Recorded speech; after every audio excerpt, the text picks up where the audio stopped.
BB851, turn right, heading 180. Order 14 Papa, turn right 245, report localizer established 27. Hey everyone, welcome back to DJ's Aviation. Lufthansa yesterday posted a loss for the first quarter of this year, or otherwise known as Q1 of 2019. Hit by the rising fuel costs and overcapacity in Europe, Lufthansa reported operating losses of 336 million euros, or roughly US 380 million. This is compared to an operating profit of 52 million euros last year. Lufthansa were impacted mainly by the rise in fuel costs, with a 202 million euro rise in that area. Last year's results were different, Lufthansa says, as they saw the collapse of Air Berlin, frankly helping their capacity. With full results for Q1 from Lufthansa expected by month's end, the airline has said that it expects to rectify these losses in Q2. Passengers have really been spoilt for choice now for years in regards to which airline they can fly, with more and more airlines launching services throughout Europe.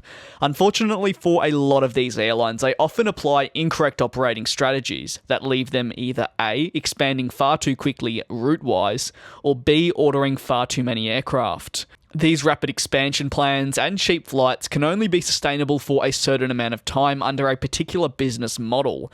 Airlines like Lufthansa, British Airways and more have had decades to roam rather freely, but have now had to adapt their business models to tie better in with what these new ultra low-cost carriers, and also just low-cost carriers which offer travellers a cheap and no-frills service, are doing.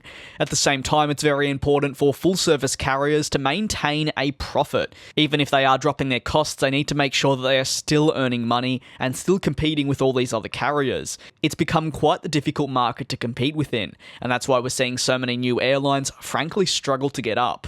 The Lufthansa Group recently announced an additional order for the Airbus A350, and also a new order for the 787 as part of its future fleet planning, and also fleet restructuring plans.